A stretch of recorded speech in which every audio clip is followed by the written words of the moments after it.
The finale of The Chestnut Man Season 2 centers on one devastating idea. Trauma that is left untreated doesn't disappear, it mutates.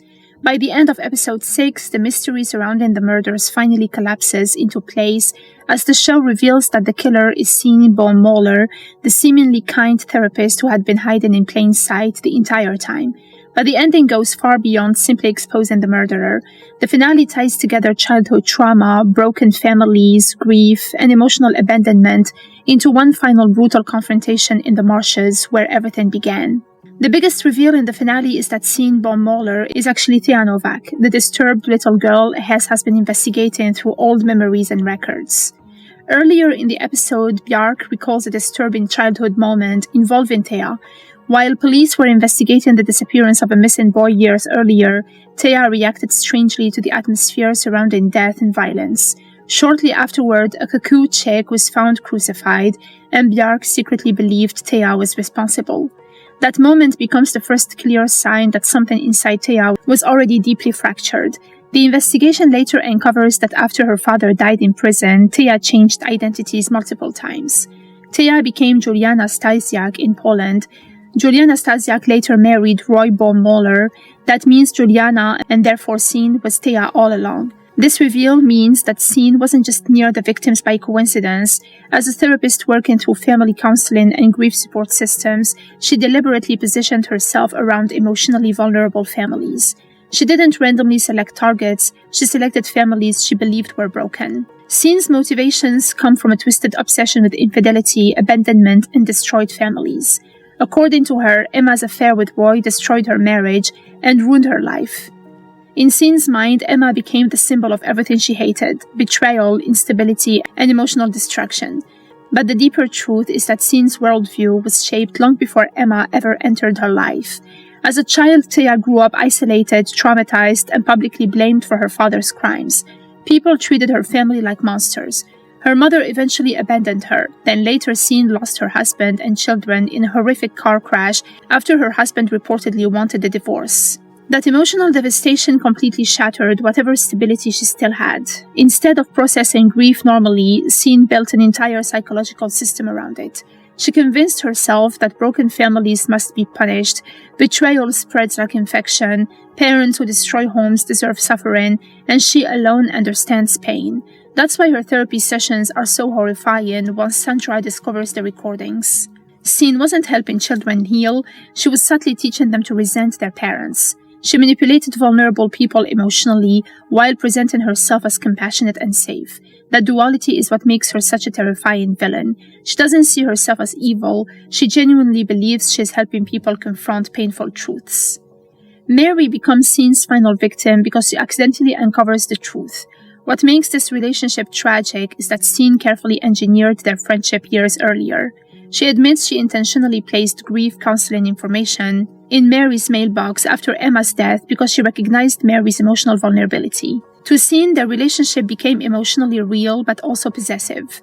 She believed they shared the same grief, they understood each other better than anyone else, and Mary needed her. But once Mary learns the truth about Emma's murder, Sean decides she must eliminate her to preserve the illusion she created. Even then, Sean still frames murder as therapy. While Mary is tied up, Sean calmly discusses suicide methods with her like it's another counseling session. It's one of the most disturbing scenes in the finale, because Sean's tone remains gentle and empathetic while planning her death. That contradiction defines her character. She weaponizes emotional intimacy. The Marshland finale is loaded with symbolism. The marshes are the physical location connected to Thea's childhood trauma, but they also represent emotional decay, a place where things sink, disappear, and become impossible to escape. Throughout the season, cuckoo imagery keeps appearing because cuckoos are birds associated with replacement and intrusion. A cuckoo lays its eggs in another bird's nest, forcing others to raise something that doesn't belong to them. That metaphor perfectly mirrors Sean herself. She inserts herself into damaged families, grief counseling, and vulnerable homes while quietly poisoning them from within. When Sean stalks Hess through the reeds singing, "Cuckoo, where are you?" is not just creepy, it's the adult version of the traumatized child she once was, still playing the same emotional game. The finale almost transforms into horror during these scenes. The swamp becomes maze-like and suffocating, Scene behaves like an animal, and Hess is reduced to pure survival instinct. There is no glamorous detective showdown, just two emotionally damaged people fighting in the mud. In the end, Hess loses the fight. Scene nearly drowns him before Mary arrives and stabs Scene repeatedly, finally killing her. What's important is that Mary, not Hess, ends the nightmare. That choice matters because Mary represents the kind of grief Scene could never process properly. Mary suffered enormous loss too. Emma's death shattered her family. She experienced pain, confusion, and emotional collapse. But unlike Scene, Mary still held onto love and connection. Scene let grief turn into obsession. Mary didn't. By killing Scene, Mary symbolically stops the cycle of trauma before it can spread further into her children's lives. The finale's quietest moment is also its most emotional. Thor asks if he can wear Emma's graduation cap during the ceremony so that she can still be there with them. That line captures the entire emotional message of the season.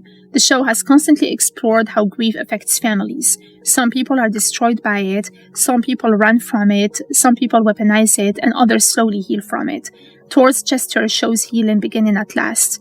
Emma is gone, but her memory no longer exists, only as pain.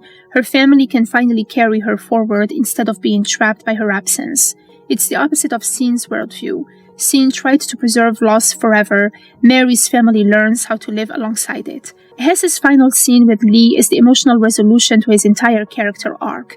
For most of the series, Hess has been emotionally detached and constantly running, from relationships, responsibility, intimacy, and grief. Even when he cared about people, he rarely stayed. But after everything that happens this season, especially Naya's death and the confrontation with Scene, Hess finally understands that isolation only creates more damage. So when he tells Lee that he quit Europol, bought a house in Denmark, and wants her to live there with him, it's a massive shift. For the first time, Hess chooses permanence instead of escape.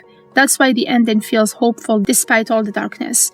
After an entire season about abandoned children, fractured homes, inherited trauma, and emotional neglect, the story ends with someone finally making a different choice. Not revenge, not obsession, not escape, connection.